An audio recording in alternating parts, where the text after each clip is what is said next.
السلام علیکم۔ آج کل بھاگم بھاگ کا دور چل رہا ہے، ساری دنیا سیاست کی طرف ہے اور دین اسلام کے لیے کسی کے پاس ٹائم نہیں ہے۔ میں اس وقت موجود ہوں لندن کے علاقے لی برج روڈ پہ، یہاں پہ فیضان اسلام مسجد ہے، اور میرے ساتھ ایک بہت ہی عالم اسلام کے ایک رہنما موجود ہیں، ان سے ہم بات کرتے ہیں۔ آپ دیکھ سکتے ہیں میرے ساتھ اس وقت علامہ غلام ربانی موجود ہیں، جو کہ دین اسلام کے لیے ان کی خدمات کسی سے چھپی ڈکی نہیں ہیں۔ ان سے ہم بات کرتے ہیں۔ جی علامہ صاحب السلام علیکم۔ وعلیکم السلام ورحمۃ اللہ وبرکاتہ۔ علامہ صاحب، سب سے پہلے تو یہ بتائیں کہ فیضان اسلام آپ نے شروع کیا، آپ چیئرمین ہیں، فاؤنڈر ہیں اس کے۔ فیضان اسلام کن کن یو کے میں ہی ہے، پاکستان میں ہے، اس کے بارے میں کچھ بتائیے گا۔ الحمدللہ ہمارا جو فیضان اسلام ہے اس کے ڈیفرنٹ ونگز ہیں۔ ریلیجیس یہ ایک آرگنائزیشن ہے، اس کا ایک ریلیجیس ونگ ہے، ایک اس کا سوشل ونگ ہے، ایک اس کا ویلفیئر کا ونگ ہے۔ تو اس کے تحت نہ صرف یہاں برطانیہ میں بلکہ مختلف علاقوں میں الحمدللہ ہم اپنی بساط اور اپنی طاقت کے مطابق دین اسلام کی بھی اور انسانیت کی خدمت کر رہے ہیں۔ اوور آل آپ کے یو کے میں کتنے مراکز ہیں؟ اس وقت یو کے میں ہمارے فیضان اسلام کے 3 مراکز ہیں، جہاں سے ہم ان مختلف شعبوں میں یو کے میں اپنے مختلف اہداف کو حاصل کرنے کے لیے کوشاں ہیں۔ فیضان اسلام میں بچوں کو تعلیم کے علاوہ اور کیا سرگرمیاں ہوتی ہیں جو انٹرنیشنل لیول پہ بھی آپ سرگرمیوں میں انوالو ہیں؟ وفود آتے ہیں جو، اور یہاں پہ لوگ آ کے اسلام بھی قبول کرتے ہیں، اس بارے میں تھوڑا بتائیے۔ الحمدللہ اب تک جو آپ نے آخری بات کہی، 100 سے زائد یہاں کے برطانیہ کے لوگوں نے، یہاں کی کمیونٹی نے الحمدللہ فیضان اسلام میں اسلام قبول کیا ہے۔ اس کے علاوہ یہاں پر ہم جو اس معاشرے میں سب سے زیادہ ضرورت ہے انٹرفیتھ ڈائیلاگ کی، مسلمانوں کے بارے میں، اسلام کے بارے میں جتنی غلط فہمیاں پیدا کی گئی ہیں، یہ کوشش کرنا کہ اسلام کی صحیح تصویر پیش کی جائے، وہ بیلنس تصویر جس نے عرب کے بدوؤں کی کائنات کو بدلا تھا اور جس نے ہر دور میں وحشی سے وحشی قوموں کے عادات کو، ان کے طور اتوار کو بدلا تھا، ہم وہ پیغام دیں۔ تو اور ہمارا بے شک موٹو بھی یہی ہے، practical presentation of Islam, spiritual presentation of Islam, scientific presentation of Islam, کہ اس انداز سے ہم اسلام کو پیش کریں کہ سائنسی طور پر، عملی طور پر اور روحانی طور پر جو اس کے حضور کی حدیث ہے نا، لا یقوم بدین اللہ الا من احاطہ من جمیع جوانبی، جب تک دین کے ہر شعبے کی صحیح تصویر نہ پیش کی جائے اور عملاً اس کردار کو اور تصویر کو پیش نہ کیا جائے، آپ کسی کو متاثر نہیں کر سکتے۔ تو ہم انٹرفیتھ ڈائیلاگ کرتے ہیں، مختلف مذاہب کے لوگوں کو یہاں بلاتے ہیں، اور خود میں ذاتی طور پر مختلف مذاہب کے ان کی عبادت گاہوں میں، ان کے مراکز میں، ان کے کانفرنسز میں، جہاں پر ان کے سیمینارز ہوتے ہیں اور لیکچرز ہوتے ہیں اور اسلام کے بارے میں جاننا چاہتے ہیں، وہاں حاضر ہوتا ہوں۔ اور یہاں بھی ہم ہر وقت اس میں کوشاں رہتے ہیں کہ اسلام کی صحیح تصویر کو یورپین معاشرے کے سامنے پیش کر سکیں۔ ماشاءاللہ، آپ کی جو خدمات ہیں وہ کسی سے ڈکی چھپی تو ہیں نہیں۔ کن کن ممالک سے وفود یہاں پہ آتے ہیں جو کانفرنسز ہوتی ہیں، اس بارے میں تھوڑا سا بتائیں۔ ہمارے یہاں الحمدللہ مورلیس دنیا کے ہر کونے سے، یعنی آپ اگر ایشیا میں چلے جائیں تو ایجپٹ، جو وہاں کے جامعۃ الازہر ہے وہاں سے، اور ایجپشین اسکالر سے لے کر سیرین اسکالر سے لے کر موروکن اور یمنی اسکالرز، اور وہاں سے آگے پاکستان کی طرف چلے جائیں، پاکستان، اور اس سے آگے فار ایسٹ ملیشیا تک، اور وہاں سے آپ چلتے جائیں یورپ کے تو خیر مختلف علاقوں سے ہمارے پاس وفود آتے ہیں، امریکہ اور کینیڈا سے۔ تو مختلف موقعوں پر جب ہم سیمینارز کرتے ہیں، کانفرنسز کرتے ہیں، آسٹریلیا سے لے کر امریکہ اور کینیڈا تک، ہماری کوشش ہوتی ہے کہ مختلف دنیا کے مختلف کونوں اور گوشوں میں اسلام کے حوالے سے کام کرنے والے یا اسلام کے بارے میں تجسس رکھنے والے لوگوں کو ان کا ایک انٹریکشن کا ایک ذریعہ بنایا جائے، اور جو غلط فہمیاں ہیں اس وقت دنیا میں، جس کو انہوں نے کلیش آف سویلائزیشن کے عنوان سے ایک خوفناک اور دہشتناک تصویر پیش کر رہے ہیں، ہم ان کو بتائیں کہ اسلام اس طرح کی کسی دہشت کا، کسی خوف کا اور اس طرح کی کسی افراتفری کا نہ اس کا پیغام ہے، نہ اس کی تعلیمات ہے۔ اسلام سلامتی سے ہے، امن سے ہے۔ جو بھی اس کے دامن سے وابستہ ہوگا وہ امن اور سلامتی اپنے پیکر میں بھی، اپنے اخلاق میں بھی، اپنے ماحول میں بھی، اور جن جن کے ساتھ رہے گا ان کے ساتھ بھی ڈالے گا۔ بلکہ اس حوالے سے میں آپ کو ایک دلچسپ واقعہ سناؤں کہ ہمارے انٹرفیتھ ڈائیلاگ میں ایک دیگر مذاہب کے لوگوں نے ایک نشست کا اہتمام کیا تھا، تو وہاں پر مجھ سے پہلے بھی تقریریں ہوئی، اسلامک حوالے سے مجھے پریزنٹیشن کا کہا گیا تھا۔ تو صرف تقریر نہیں کرنی تھی جو یورپ کا مزاج ہے، ہمارے ہاں تو ہوتا ہے نا آپ تقریر کریں اور چلتے بنیں، یہاں پر ہے کہ آپ کوسچن آنسر سیشن ہوتا ہے، آپ سے پوچھا جاتا ہے، سوال و جواب ہوتا ہے۔ تو مجھ سے پہلے جنہوں نے تقریریں کی، اسلام کے حوالے سے جتنے بھی خدشات تھے، اس میں جتنے دہشت کے حوالے سے نام لیے جاتے ہیں یا دہشت کے حوالے سے ایونٹ لیے جاتے ہیں، ان ساروں کا ذکر کر کے ون وے ادر وے کوشش کرتے تھے کہ اس تشدد اور دہشت کے ساتھ ہمیں جوڑے۔ تو جب میری باری آئی میں نے ان کو ایک ہی بات کہی کہ آئیں ہم اسلام کو ان کی روشنی میں سمجھیں جنہوں نے اسلام ہمیں دیا ہے، یعنی قرآن اور سنت۔ نہ میری تعریف مانے، نہ کسی کوئی ٹام ڈک اینڈ ہیری کی تعریف مانے، اور اس پر میں نے بتایا کہ اسلام کا مطلب کیا ہے، اس کی سلامتی کیا ہے۔ پھر میں نے انہیں بتایا کہ مومن کسے کہتے ہیں۔ میں نے کہا مومن کہتے ہیں من امنہ الناس علی دمائہم و اعمالہم و اعراضہم، کہ یعنی اس کی ایک تعریف تھی جو حدیث میں مختلف شکلوں میں بیان ہوئی ہے کہ جس کی سنگت میں اور جس کی دوستی میں آپ اپنی جان، مال، عزت اور آبرو کو محفوظ سمجھیں، as a neighbour, as a colleague, as a partner, as a business partner. اس حوالے پھر میں نے کہا مسلمان کسے کہتے ہیں، آپ مجھے یہ ڈیفینیشن بتاتے ہیں۔ ہماری ڈیفینیشن ہے المسلم من سلم المسلمون من لسانی و یدی۔ ہمارے یہاں مسلمان کہتے اس کو، یہ ڈیفینیشن میری نہیں، پیغمبر اسلام کی ہے کہ جس کی زبان اور ہاتھ سے دوسرا محفوظ رہے۔ ہمارے ہاں جہاد کس کو کہتے ہیں، تو میں نے کہا کہ جہاد ہمارے ہاں جو حضور نے تعریف کی ہے کہ جو اپنے خواہشات کے خلاف سٹرگل کرتا ہے، یہ سب سے بڑی سٹرگل ہے۔ اس کے بعد ہجرت کا میں نے کہا من ہجر الخطایا والذنوب۔ ہمارے مائیگریشن کی جو ڈیفینیشن پروفٹ نے دی ہے کہ جو اپنے گناہ اور اپنی خطاؤں سے ہجرت کر جائے، مائیگریٹ کر جائے، اصل ہجرت یہ ہے۔ تو میں نے کہا یہ بیسک ڈیفینیشنز ہیں اسلام کی، ایمان کی، جہاد کی۔ ان ڈیفینیشن کی روشنی میں آپ بتائیں کہ اسلام سے آپ کو کیا پرابلم ہو سکتی ہے۔ جہاں تک ایونٹس کا تعلق ہے اور پرسنالٹیز کا تعلق ہے، تو مجھے دنیا میں کوئی ایک مذہب ایسا بتا دیں، دنیا میں کوئی ایک کلچر ایسا بتا دیں کہ کسی مذہب اور کلچر سے تعلق رکھتے لوگ ہوں، وہاں 100% سارے کے سارے رائٹ ہوں، ان میں کوئی کرمینل نہ ہو، ان میں کوئی رونگ ڈوور نہ ہو، ان میں کوئی لا توڑنے والا نہ ہو۔ میں نے کہا دنیا کی مہذب سے مہذب سوسائٹی مجھے بتائیں، وہاں جیل پائی جاتی ہے کہ نہیں پائی جاتی؟ تو کیا وہاں پر آپ اس میں خلائی مخلوق کو رکھتے ہیں؟ کسی اور پلانٹ کے لیے بناتے ہیں؟ اپنے لوگوں کے لیے بناتے ہیں۔ لیکن وہ جو آپ کے کرمینلز ہوتے ہیں یا وہ جو کسی وجہ سے بھی کنوکٹڈ ہوتے ہیں اور جیل میں ہوتے ہیں، کیا آپ ان کو اپنے ملک کا، اپنے کلچر کا، اپنی سوسائٹی کا فیس کہتے ہیں، یا آپ اپنے لا ابائڈنگ سویلائز سوسائٹی کے جو لوگ ہوتے ہیں ان کو آپ اپنے کلچر کا، اپنی سوسائٹی کا فیس کہتے ہیں؟ میں نے کہا یہ ظلم صرف اسلام کے ساتھ ہو رہا ہے کہ دنیا میں جہاں پر امن و رادشی کی بات ہو، ڈیفینیشن قرآن و حدیث سے لینے کی بات ہو، وہ سارے نظر انداز کر دیے جاتے ہیں۔ ایک شخص جرم کی کرتا ہے، سارے اسلام کو کٹہرے میں کھڑا کیا جاتا ہے۔ ایک شخص کرمینل ہوتا ہے، پورے کے پورے دین کو اس کے لیے جواب دہ قرار دیا جاتا ہے۔ میں نے کہا ہمیں اس جو مجھے لگتا ہے کہ پرابلم اسلام میں نہیں ہے، میں نے اس وقت کہا تھا مجھے لگتا ہے کہ پرابلم ہمارے ڈبل اسٹینڈرڈ میں ہے، کہ جہاں ہم دیگر سوسائٹیز کو، دیگر مذاہب کو جج کرنے کے لیے ان کے کرمینلز اور ان کے جو رونگ ڈوورز ہیں ان کو مثال بنا کر نہیں پیش کرتے، ان کا نام، ان کے باپ کا نام لیتے ہیں، ان کو ایز اے پرسن ڈیل کرتے ہیں۔ اسلام کے بارے میں ہم ایک شخص کے عمل کو پورے اسلام کے مشرق سے مغرب، کالا، گورا، عربی، غیر عربی، سب کے گلے میں ڈال دیتے ہیں۔ تو بجائے اس کے کہ آپ اسلام کو ہم سے کہیں کہ اسے چینج کریں، میں آپ سے ریکویسٹ کرتا ہوں کہ آپ اپنے بیہیویئر اور standard of analysing the community اس کو چینج کریں۔ بہت اچھی بات بتائی ہے علامہ صاحب۔ جو اس وقت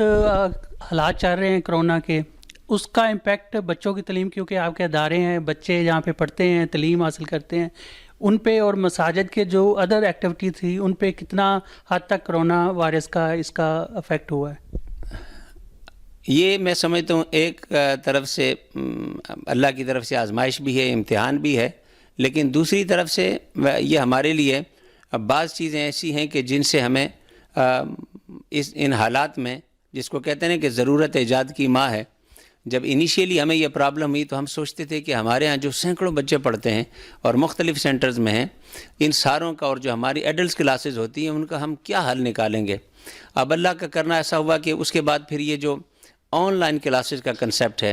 اس پر ہم نے اپنے ٹیچرز کو ٹرین کیا، چونکہ الحمدللہ ہمارے یہاں جو سٹاف تھا وہ سارا ٹرین تھا، ویل ایجوکیٹڈ تھا، تو ہمیں بہت تھوڑے سے وقت میں آج اپریل، مئی، جون، جولائی، اگست، سپٹمبر، اکتوبر آپ جو گزر رہا ہے، آپ دیکھیں کہ آپ حیران ہوں گے کہ جس چیز کے بارے میں ہم اوائل مارچ میں تصور نہیں کر سکتے تھے، آج ہمارے سینکڑوں بچے اور ہماری ڈیفرنٹ ایڈلٹ کلاسز، بچوں کی کلاسز الحمدللہ سموتھلی چل رہی ہیں، اور یہ جو ماڈرن ٹیکنالوجی ہے جس کے بارے میں میں کہتا ہوں کہ اس سے فائدہ اٹھائیں اور اسے ضیاع وقت کا ذریعہ نہ بنائیں، آج وہ ہمارے لیے ایک بلیسنگ بن گئی ہے، اور اپنے اپنے گھروں میں ٹیچر، اپنے اپنے گھروں میں اسٹوڈنٹ اسی طرح سسٹم رن کر رہے ہیں جیسے پہلے کرتے ہیں۔ میں نے پہلے بھی کچھ ساتھیوں کو کہا تھا کہ میں کبھی تصور نہیں کر سکتا تھا کہ 7 بجے کلاس ختم ہو اور 7:30 سے 8 یا 8:30 بجے تک ہمیں ہر کلاس کی ڈیٹیل معلوم ہو جائے کہ کون سا بچہ کلاس میں ایبسنٹ تھا اور کون سا پریزنٹ تھا اور کس نے کیا پڑھا کیا نہیں پڑھا۔ تو الحمدللہ ایجوکیشن کے حوالے سے ہم نے کوشش کی، لیکن ایک بات جو ضروری ہے کہ دیکھنا آنکھوں سے اور جس کو براہ راست پڑھنا سننا، یہ جو آن لائن ایجوکیشن ہے یہ کبھی اس کا متبادل نہیں ہو سکتا۔ آپ نے دیکھا ہوگا ہمارے ہاں جب بھی فون پر 6 گھنٹے بھی بات کریں نا تو کہتے ہیں سی یو اگین، اچھا پھر ملیں گے۔ یہ پھر ملیں گے کیا ہے؟ یہ حقیقت میں وہ انسان کے جو آئی کانٹیکٹ کا ایک اثر ہے، شخصیت کا، پرسنالٹیز کا، یہ وہ ہے۔ تو ہم اسے اس کا متبادل نہیں سمجھتے، مگر اس مشکل وقت میں ہم سمجھتے ہیں کہ یہ ایک بیسٹ سلوشن تھا، اور جب حالات نارمل ہوں گے تو جن جن کو مجبوریاں ہیں ان کے لیے یہ سسٹم ہم انشاءاللہ اڈاپٹ بھی کریں گے، ورنہ وہ جو براہ راست فیس ٹو فیس ٹیچنگ ہے، چونکہ یہاں پر جب لوگ بچوں کو بھیجتے ہیں، میں ہمیشہ لوگوں کو کہتا ہوں آپ ٹیوٹر گھر پر رکھ لیں گے، وہ گھر پر قرآن پڑھائے گا، وہ گھر پر قاعدہ پڑھائے گا، لیکن وہ ورڈ اور سینٹنسز سکھائے گا۔ جب آپ اس کو اسلامک سینٹر میں بھیجتے ہیں، نماز کے وقت نماز پڑھتا ہے، یہاں کے عادات طور اتوار، جو انوائرمنٹ سے بندہ سیکھتا ہے وہ کبھی بھی لفظوں سے اور سینٹنس کے جوڑنے سے نہیں سیکھتا، بلکہ اب تو جو انگلش اور لینگویجز سکھانے والے لوگ ہیں وہ بھی کہتے ہیں کہ دنیا میں best way to understand language is a direct method of learning. ہمارے یہاں سمری رٹا دیتے ہیں اور گرامر کے سارے قوانین رٹا دیتے ہیں، لیکن جب وقت آتا ہے تو انگلش کے 4 جملے نہیں بول سکتا، لیکن ڈائریکٹ انوائرمنٹ میں جب بندہ داخل ہوتا ہے تو چند مہینوں میں بہت اچھی انگلش بولنے لگتا ہے۔ تو جیسے ٹیچنگ کا ڈائریکٹ ماحول ہے، انسان کی شخصیت کی تعمیر سازی، اس کے لیے بھی ڈائریکٹ کانٹیکٹ کا اپنا ایک میتھڈ ہے اور اس کا اپنا ایک اثر اور انفلوئنس ہے۔ تو جب وقت آئے گا انشاءاللہ واپس اس پر بھی آئیں گے، لیکن الحمدللہ ایٹ دا مومنٹ بہت ساری چیزیں جو ان ایکسپیکٹڈ تھیں بہت اچھے طریقے سے ہو رہی ہیں ماشاءاللہ۔ اور جو پاکستانی کمیونٹی ہے اسپیشلی اس یو کے کی سوسائٹی میں، کیا میسج دیں گے؟ پاکستانی کمیونٹی کو میرا بڑا ہمبل ریکویسٹ ہے میری ان سے کہ یورپ میں آنے والے یہ کوئی مقامات مقدسہ نہیں تھے، نہ یہاں پر کوئی کربلا کی طرح مقامات مقدسہ تھا میں سے کوئی جگہ تھی، نہ یہ مکہ ہے، نہ مدینہ کی طرح، نہ یہاں زیارات ہیں۔ یہاں پر اگر ہم آئے تھے تو ہمیں دیکھنا چاہیے کہ یہاں سے بیسٹ چیز کیا مل سکتی ہے۔ یورپ کو، برطانیہ کو، امریکہ کو دنیا میں جدید علوم کے مراکز سمجھا جاتا ہے۔ یہاں دنیا کی بہترین یونیورسٹیاں ہیں، بہترین ایجوکیشن سسٹم ہے، سائنس اور ٹیکنالوجی کے حوالے سے یہ اس وقت امامت کے منصب پر فائز ہیں۔ تو ظاہر ہے جو اس ملک میں آئے تو جو یہاں کی بیسٹ چیز تھی، بطور مسلمان آپ نے مائگریٹ بھی کیا، ہجرت بھی کی، گھر بار بھی چھوڑا، وطن بھی چھوڑا، تو جب کوئی مذہبی موٹیو یہاں پر نہیں ہے، نہ زیارات ہیں، نہ کوئی مقامات مقدسہ ہیں، تو جو یہاں کی بیسٹ چیز ہے وہ یہاں کی ایجوکیشن ہے۔ اگر آپ اس کمیونٹی میں رہتے ہیں اور آپ کا بچہ صرف نارمل گریڈ میں GCSE پاس کر کے سمجھتا ہے کہ اس نے یہاں رہنے کا حق ادا کر لیا، میں سمجھتا ہوں یہ آپ نے اپنے آپ کے ساتھ بھی زیادتی کی، اپنی نسل کے ساتھ بھی زیادتی کی۔ اس ملک میں آنے پر اگر آپ کی اولاد اور آپ خود یہاں کے جدید سائنس اور ٹیکنالوجی کے جدید علوم سے آپ آراستہ نہیں ہیں، اور یہاں کی یونیورسٹیاں جو دنیا میں ٹاپ کی یونیورسٹیاں ہیں اور جو علم کے مراکز ہیں، وہاں سے آپ نے سائنس میں ٹیکنالوجی میں اچھی ڈگری حاصل نہیں کی، آپ کا بچہ یہاں رہتے ہوئے بھی اچھا ڈاکٹر نہیں بنا، اچھا انجینئر نہیں بنا، اچھا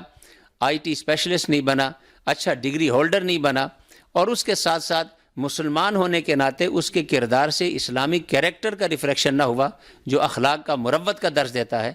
تو پھر ہم نے اپنے آپ کے ساتھ ظلم کیا، ہم نے اپنا وقت ضائع کیا، اور ہم نے اس ملک میں رہ کر یہاں کے ماحول سے فائدہ نہیں اٹھایا۔ اس کے بعد یہ یہاں پر یہ اکانومی کے حوالے سے بیسٹ کنٹری ہے۔ دوسری چیز، یہاں پر بجائے ہمیشہ سوشل پہ اور بینیفٹس پہ رہنے کے بجائے یہاں پر کام کرنا چاہیے، تجارت کریں، دکانداری کریں، محنت کریں۔ القاسب و حبیب اللہ، محنت کرنے والا اللہ کا حبیب ہوتا ہے۔ تو دوسری چیز یہاں پر جو آپ کی ٹارگٹ ہونی چاہیے کہ معاشی حالات اپنے بہتر کریں، اور دنیا میں ہمیشہ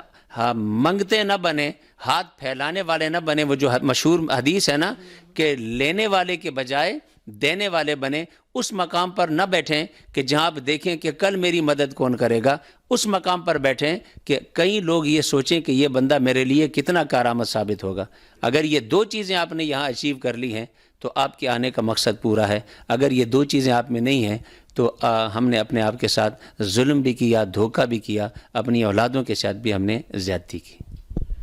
جو پاکستان کے حالات ہیں اور ایک جو فرقہ واریت کے حوالے سے، اس بارے میں آپ کا کیا موقف ہے؟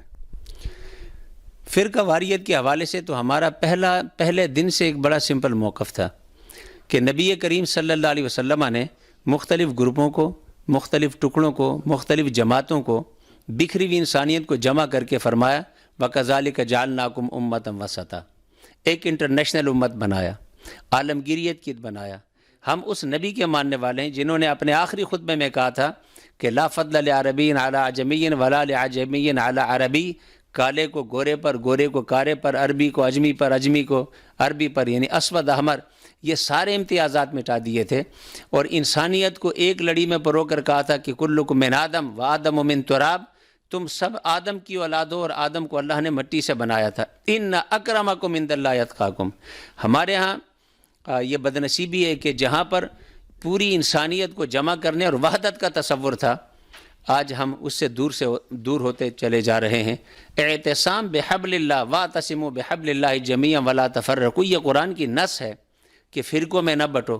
فرقہ پرستی نہ کرو، اور ایک دوسرے کے گلے نہ کاٹو۔ تمہاری پہچان لوگوں کو ملا کر اللہ کی بندگی کی طرف لے جانے کے لیے ہے، نہ کہ انسانیت کو بکھیرنے کے لیے۔ تو پاکستان کے حالات ہوں، ہندوستان کے حالات ہوں، بنگلہ دیش کے حالات ہوں یا یہاں کے حالات ہوں، ہم ہمیشہ سمجھتے ہیں کہ اختلاف رائے ہونا یہ اور چیز ہے۔ ہمارے ہاں لوگ اس میں فرق نہیں کرتے، اختلاف رائے کو اور فرقہ پرستی کو ملا دیتے ہیں۔ ہم کہتے ہیں کہ اختلاف رائے اور فرقہ پرستی میں بہت فرق ہے۔ فرقہ پرستی میں برداشت نہیں ہوتا، دوسرے کا گلا کاٹا جاتا ہے، دوسرے سے نفرت کی جاتی ہے، دوسرے کے وجود سے زمین کو پاک کرنے کو اپنے لیے فریضہ سمجھا جاتا ہے۔ اختلاف رائے تو اختلاف رائے صحابہ کرام میں بھی رہا ہے، تابعین میں رہا ہے۔ یہ امام اعظم ابو حنیفہ، یہ امام شافعی، یہ امام مالک، امام احمد بن حنبل، جن کی دنیا اس وقت فالوئنگ کرتی ہے، یہ اپنے دور میں ایک دوسرے سے اختلاف رائے رکھتے تھے، تو اختلاف کے باوجود ان کے نماز پڑھنے کا طریقہ ایک دوسرے سے مختلف تھا۔ امام شافعی کا جو طریقہ نماز ہے ادائیگی میں، بعض چیزیں تو ہاتھ اٹھانے رکھنے اور اس حوالے سے آپ کو فرق نظر آئے گا۔ بہت سارے فقہ میں، زکوٰۃ کے اور کئی مسائل میں آپ کو فرق نظر آئے گا، لیکن اختلاف رائے ہوتا تھا، اس کے باوجود وہ ایک دوسرے کا احترام بھی کرتے تھے، ان کو اسلام کے دائرے سے نکالتے بھی نہیں تھے، اور گردن کاٹنے کو ان کی ثواب بھی نہیں سمجھتے تھے۔ اس لیے وہ 1300 سال، حضرت امام ابو حنیفہ 80 ہجری، حضور کے ہجرت کے 80 سال بعد آئے۔ آپ اندازہ کریں کتنے قریب کا زمانہ ہے، تب سے لے کر اب تک ابو حنیفہ زندہ ہے۔ اختلاف رائے اور چیز ہے، آپ کی اوپینین، میری اوپینین، ڈفرینس آف اوپینین، یہ ایک حسن ہوتا ہے کسی علمی ماحول کا۔ لیکن فرقہ واریت، دوسرے کو مٹانا، گلا کاٹنا، اس پہ فتوے لگانا، یہ شیطانی فتنہ ہے جس نے پوری امت کو کہ اس کے وجود کو زخمی کیا ہے، اور ہم چاہتے ہیں کہ اس کا ہمیں ہر حال میں قلع کما کرنا چاہیے۔ بہت شکریہ علامہ صاحب۔ ناظرین، آپ نے علامہ صاحب کی باتیں سنی، اب اس پہ اگر عمل کیا جائے تو یہی ہمارے لیے کامیابی کا ذریعہ بنے گی۔ مجھے اجازت دیجیے گا، اللہ حافظ۔